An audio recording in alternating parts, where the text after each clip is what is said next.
Hello and welcome back to InfoSec World 2024. CyberRisk TV is streaming live from the expo floor in sunny and yes, still hot Lake Buena Vista, Florida.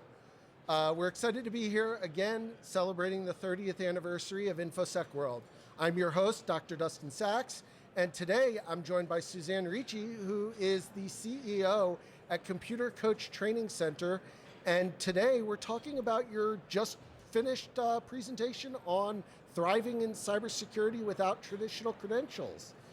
We are. Thank you. Thanks for having me here. So tell us a little bit about yourself and your journey to being CEO of Computer Coach Training. Sure. So I have been in the training space for 24 years, and I kind of fell into the space. I started my career as, back then, we were called web designers, right? Now they're front-end developers. So I was a coder, and I loved technology, and this was back in 1999, 2000, so the industry was just starting and thriving, and I got an opportunity to start teaching other people technology, and I really fell in love with the teaching aspect, the aspect of helping others achieve the skills that they were looking for and to find their defined career success. Yeah, absolutely. And I'm an adjunct professor. I talk with students and with up-and-comers throughout their career, but what we're really seeing a lot of lately is people who are transitioning into cyber from other career areas or who are looking at it and going, I want to get involved, but I may not have the traditional credentials. I may not have come from an IT background. I came from political science background and transitioned into the computer forensics in the early 2000s when it was a very brand new industry. What advice, what guidance would you give to people who might lack those traditional credentials? How do you get in? How do you get your foot in the door? Yeah, that's a great question, and one that I get asked all the time. And the first thing I would say is career transitioning is absolutely possible. You really need to make sure that you have a plan, and you need to research the different areas that you want to get into. So currently there's an open, as they say, 500,000 roles in the US for cybersecurity, right? So we need cybersecurity professionals, but realistically that may not be a starting point for somebody who's looking to enter into or career transition into this particular field. So being realistic, doing a lot of research, and really figuring out where can I start and what are my skills that I can transition over. What are the crossover skills that I have? Maybe you've been in finance for the last 10 years and now you can move that experience into a cybersecurity role in the finance industry. So how important is it to separate your kind of character skills, as I'll call them, from the technical skills? Yeah, so those good old soft skills, right? They're often referred to as durable skills now, right? So we're starting to see a shift from soft skills to durable skills, and they're incredibly important. I mean, right now, and this is one of the things I talked about in my presentation earlier today, skills-based hiring is really starting to take over in the US. We've seen quite a few large companies move away from requiring a 4-year degree for IT positions, and they're truly looking at skills, and those soft skills can really help individuals who are career transitioning to stand out. There's quite a few employers out there who believe I can teach you the technical skills, but I can't necessarily always teach somebody the soft skills in a time that makes it efficient or effective for an organization. Yeah, and it's a great point that you bring that up. In my previous role before I came to Cyber Risk Collaborative and CRA, as a deputy CISO to a CISO of a Fortune 100 company, I hired 3-4 people. Never did I list, you need to have a degree. It was always, and when I would talk to them, it was always about finding out, do you have those basic skills that can't be taught? And if you've got those, I'll teach you the tech, because that's how most of us learned it in the first place. We all learned by tinkering around, taking apart the VCR. And for those who are not old enough to know the VCR, go Google it.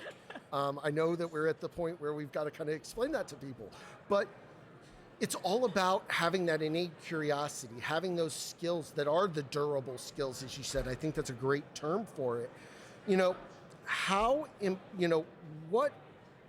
How important is it, and what advice would you give to somebody? Because I have a lot of students who will say, well, but I've only ever worked in retail, and or I had a student I remember very vividly who said to me, I've only worked at the deli counter at my local grocery store. I want to transition into cyber, and I'm taking this course and I'm learning about it and I'm getting these skills, but I don't feel like I have the background to be able to make that case. What would how would you tell somebody maybe to reframe and to think about what they've done and how you can almost take any job and frame it appropriately?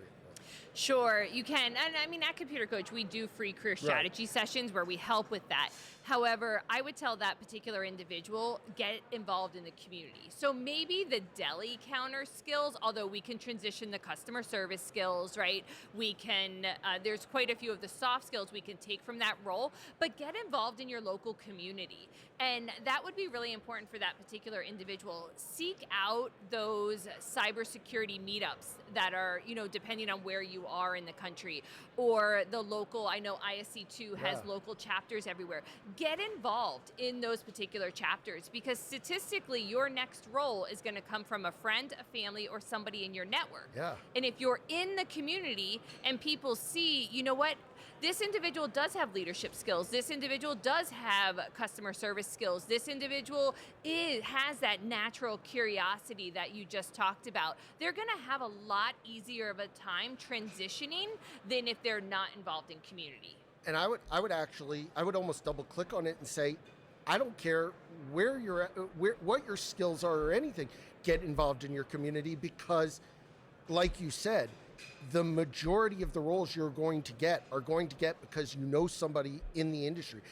Almost every role I've ever gotten in my almost 20 years in the industry has been because of somebody I knew who introduced me to somebody, or I knew the person who was hiring, and that made it infinitely easier then to get the position, because in some cases they didn't look at anybody else because I had built that relationship with them. So, we're coming up towards the end of our time here, but want to kind of talk about where we're at here right now, and we're here in the exhibit hall. We are seeing, and smelling a really great lunch. We've got 100 plus vendors out there. Is this your first time here? It is my first time. What has been so I know we're only, halfway through day one of a 2.5 day conference. What's your kind of assessment been so far of this? It is an amazing conference. I would highly recommend it to anyone in the cybersecurity space. We would too, by the way. And that's not just because, those of us who work here want to continue to have jobs, but no. So, one thing that I have found is people are really interested in networking and connecting here. And as you said, it is just, the beginning of day one, but I've probably met at least, and not in my talk, I mean, just in the exhibit hall or grabbing a coffee this morning, I've met at least 10 different people that I can follow up with, connect, and grow my community. Going back to exactly what we were talking about, career success is very dependent on the community that you keep. And I find that there is a thriving community here that you can connect with. Well, some of that probably has to do with the fact that we're at Coronado Springs, so we sprinkled some magic pixie dust. We got the Disney magic going on. That's how we were able to make it. Not the people here are not really as energetic as they seem. It's all Disney magic. No, it is important. I obviously in my role, I sit here as the digital content lead for our cyber risk community, our cyber risk collaborative. And again and again and again and again, I see exactly what you're saying, the value of that community, that value of building. So obviously, now you've finished your presentation, so you get to enjoy the rest of the conference. What are you looking forward to most? I think I'm looking forward to, one, again, meeting some more amazing people that are here and really taking in some of the content. There are some really passionate, great speakers here, and there are some presentations that I'm really looking forward to. Yeah, I mean, we've got our afternoon keynote, which I've been telling people because I was fortunate to get to see Zach Cass speak a couple weeks ago in Austin.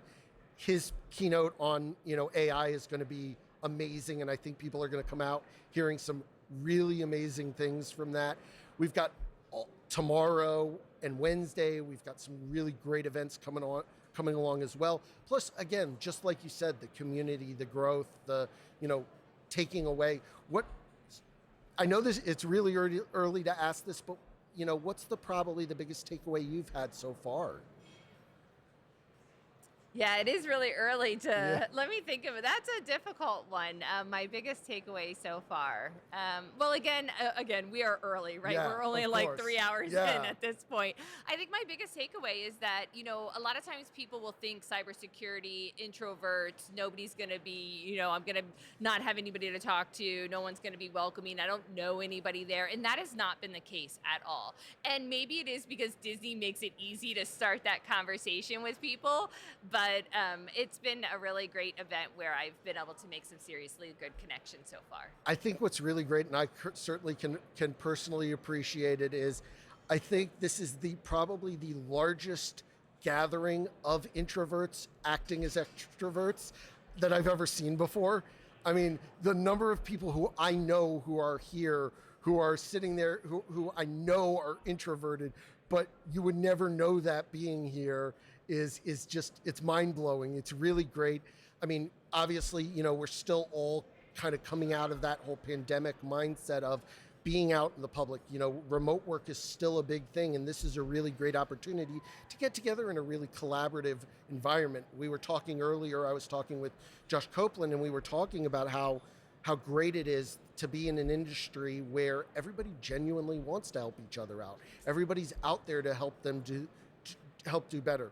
So, as we're winding down, tell us, where can people find out more about you? Where can they find out more about Career Coach?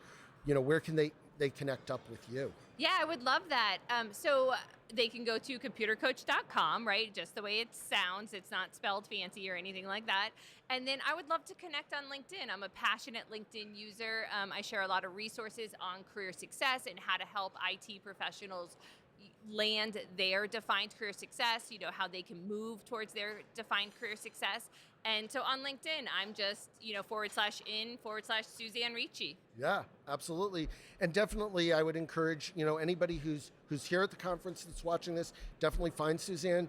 You now all know what she looks like. For those of you who are not here, again, we'll ask, why aren't you here? You should definitely be signing up for next year. Next year, last week of October, we'll be back here at Disney. It's going to be another great event. Thank you, Suzanne, so much for joining us today. This was really great. It's really great to talk to somebody who's really addressing a need within cyber that is not maybe the thing that most people think about, because it's not a hard technical thing, yet it's such an important thing, especially when we talk about the skills gap and the talent gap and open positions and wanting to really move the industry forward. So thank you for everybody who has tuned in for this live interview from InfoSec World 2024. To find all of the Cyber Risk TV coverage of this year's event, visit securityweekly.com/ISW.